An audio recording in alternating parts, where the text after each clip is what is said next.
네, 서울과 수도권의 아파트값이 반년 만에 오름세를 멈추고 보합세로 돌아섰습니다. 대출 규제 영향으로 매수세가 줄어든 게 원인으로 분석됩니다. 네, 또 오는 28일엔 한은이 올해 마지막 기준금리를 결정하는데요. 금리가 인하될지 동결될지 관심이 쏠리고 있습니다. 이인철 참 좋은 경제연구소 소장과 함께 오늘 전화로 연결해 자세한 내용 알아보겠습니다. 소장님 나와 계시죠? 네, 안녕하세요. 네, 서울과 수도권 아파트값이 상승세가 멈춘 게 6개월 만이라고 합니다. 서울도 아파트 매물이 역대 최대인 9만 건에 육박하고 있다고 하는데 요즘 부동산 시장 소장님께서는 어떻게 보고 계십니까? 그렇습니다. 이 대출 규제에 장사 없다. 이 고강도 대출 규제 전국 아파트 가격이 반년 만에 하락세로 전환했습니다. 한국부동산원의 11월 셋째 주 전국 주간 아파트 동향을 보면 일주일 전에 비해서 전국 아파트 매매 가격이 0.01% 떨어졌습니다. 전국 아파트 가격이 내려간 건 지난 5월 둘째 주 이후 거의 6개월 만에 처음인데요. 서울 아파트 가격은 전주와 같은 0.6% 상승률을 기록했지만 추세선으로 보게 되면 뚜렷하게 이제 낮아지고 있는 게 맞고요. 또 경기도는 보합, 그리고 인천은 오히려 0.04% 내린 겁니다. 그러니까 이제 수도권 전반이 숨고르기 양상에 들어갔다라는 얘기이고, 이러다 보니 실제로 거래 절벽 속 이제 아파트 매물만 쌓이고 있는데요. 21일 기준 서울에 등록된 아파트 매물은 89,470건, 9만 건에 육박합니다. 네. 대출 규제 이전이었던 8월 1일에 7만 8천여 건과 비교하게 되면 거의 석 달여 만에 아파트 매물이 10,000건 넘게 이제 늘어난 상황인데요. 대출 규제 영향으로 매수 문턱이 높아지니까 수요자들은 관망하고 있는 겁니다. 특히 이제 서울 집값이 빠르게 뛴 뒤에 이제 피로감까지 더해지다 보니 최근 아파트 거래량도 급감하는 추세인데요. 다만 집주인 입장에서 보게 되면 그동안 짧게 조정을 보인 뒤 집값을 상승했던 경험이 있다 보니 당장 크게 호가를 내리지는 않고 있습니다. 그러나 이제 정부의 이 대출 총량 규제가 워낙 강하기 때문에 지금 대출 받아서 집 사기가 좀 어려운 상황을 감안하게 되면 예. 연말까지는 이 거래 절벽 속 눈치 보기 장세가 이어질 것으로 보입니다. 자, 소장님 이런 가운데 지금 오는 28일이죠. 한은금융통화위원회에서 기준금리를 결정을 합니다. 올해 마지막 기준금리 결정이 될 텐데 소장님 어떻게 전망하세요? 맞습니다. 오는 11월 28일 올해 열리는 마지막 금통위에서는 금리 동결 전망이 우세합니다. 한해 정책 목표는 두 가지입니다. 물가 안정과 금융 안정. 물가는 안정됐습니다. 소비자 물가 상승률은 두 달 연속 1%대를 기록하면서 한은의 관리 목표치 2%를 밑돌고 있습니다. 자, 문제는 이 금융 안정입니다. 치솟는 환율과 사상 최대 규모의 가계부채가 한은의 금리 인하의 최대 걸림돌입니다. 우선 원달러 환율은 심리적 마지노선 1,400원 위에서 움직이고 있습니다. 고환율은 수입 물가를 자극해서 소비자 물가에 영향을 미치죠. 대출도 만만치가 않습니다. 3분기 기준 가계대출은 3년여 만에 최대폭입니다. 특히나 최근 들어서는 규제가 다소 느슨한 제2금융권으로 대출이 쏠리는 이른바 풍선 효과까지 나타나고 있는데요.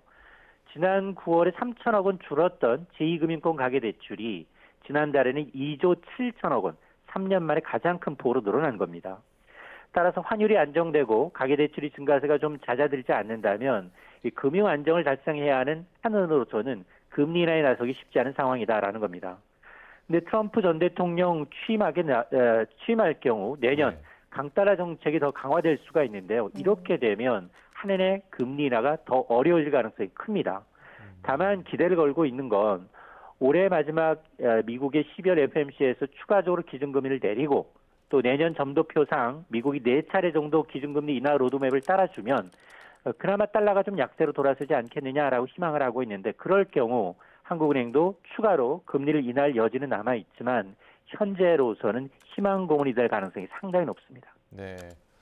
트럼프 2기 행정부가 가져올 영향도 짚어보겠습니다. 이 전기차 보조금 폐지를 예고를 했더라고요. 이런 가운데 현대차가 미국에서 새 전기차를 공개했습니다.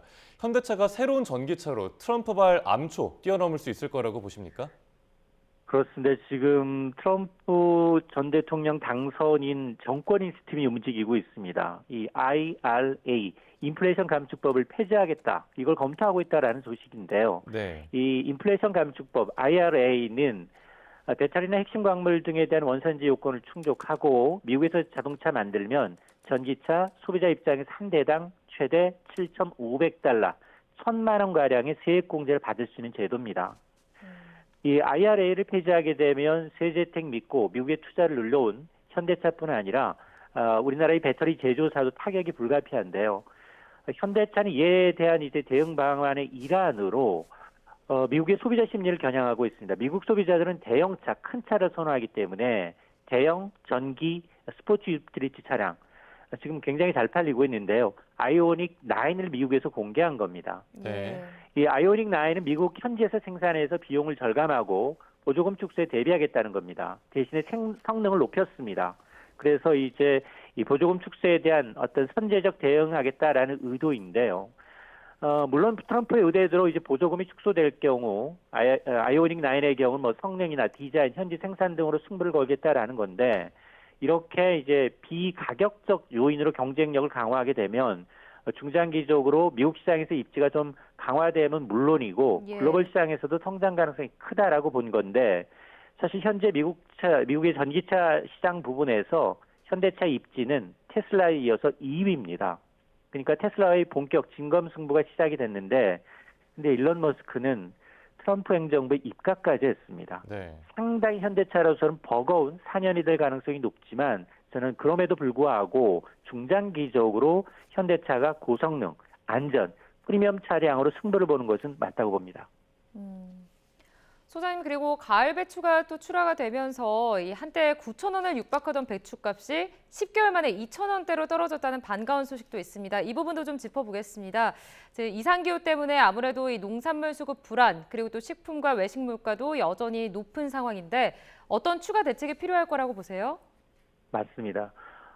올해 유난히 이제 김치를 우려했습니다. 특히 김장철 김치 대란 우려했는데 가을 배추 출하가 본격되면서 배추값이 안정되고 있습니다. 한국농산식품통공사에 따르면 21일 기준 배추 한 포기는 소매 가격이 2,990원, 3,000원 아래로 내려왔습니다. 예. 배추값이 2,000원대로 떨어진 건 올해 중순 이후, 1월 중순 이후 10개월 만인데요. 8월, 9월 폭염이 너무 길었죠. 그러다 보니까 이 신선한 이 기후에서 자라는 여름 배추 생육이 부진했고요. 일부에선 가뭄까지 겹치다 보니까 배추 소매 가격이 지난 9월 말 9,963원까지 치솟았습니다. 하지만 가을 배추가 본격적으로 출하되고 정부가 여기에 한 40% 최대 할인을 지원하면서 이 배추값이 이제 2,000원대가 된 건데요. 예. 이 가격은 지난 2019년 이후 3년 평균 가격과 비교하게 되면 14.5%가 낮지만 그러나 1년 전과 비교하게 되면 여전히 13.7% 높은 수준입니다.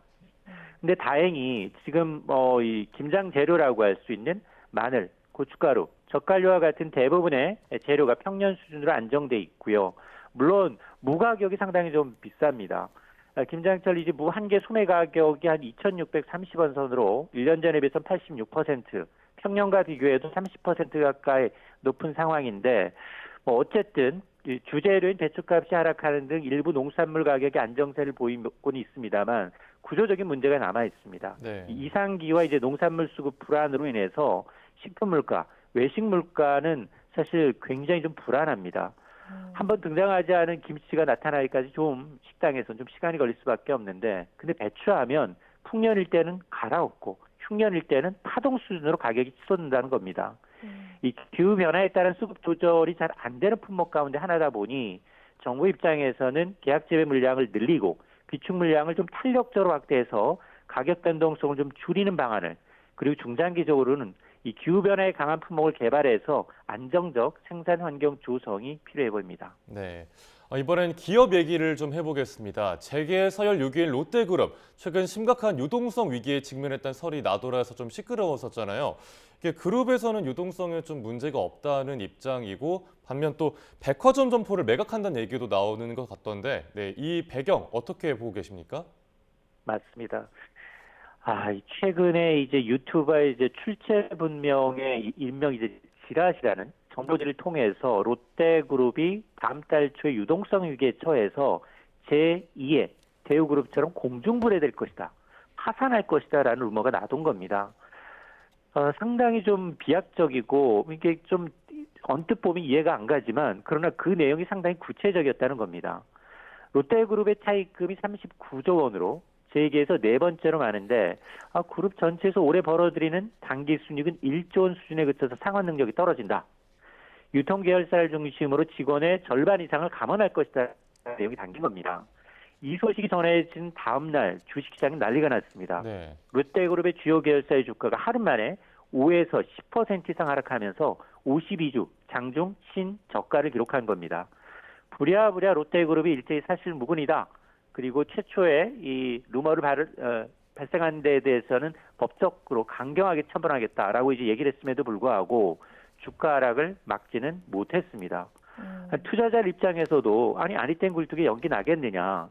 실제로 최근에 롯데그룹의 주력 사업이라고 하는 이 석유화학과 유통 부분 말씀하셨던 뭐 백화점이라든가 네. 이런 이제 마트, 면세점 부분 상당히 고전하고 있는 게 맞습니다. 거의 이 캐시카우라고 하는 이 롯데케미칼의 경우에는 그동안 이제 매년 1조 원 넘는 영업이익을 가져다 줬는데 올해 들어서 최근 3분기까지 누적 적자가 6,600원에 달하고요.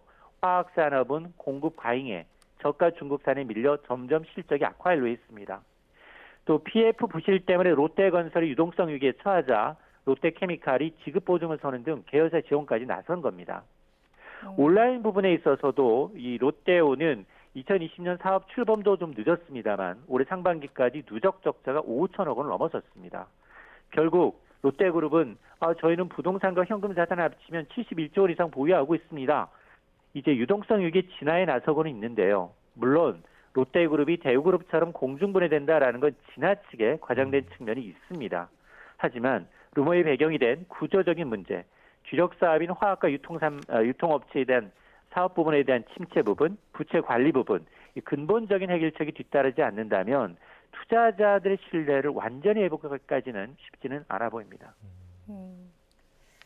자, 끝으로 저희가 가상자산 과세 문제 좀 짚어보도록 하겠습니다. 최근 금투세에 이어서 이 문제가 좀 여야가 미묘한 입장 차이를 보이고 있는데 이 가상자산 과세에 대해서 여야의 입장은 어떻고 또 실현 가능성에 대해서 소장님은 어떻게 보십니까? 그렇습니다. 내년부터 코인 투자로 500만 원을 벌게 되면 세금만 55만 원 내야 합니다. 1,000만 원 벌 경우 세금은 무려 165만 원을 내야 합니다.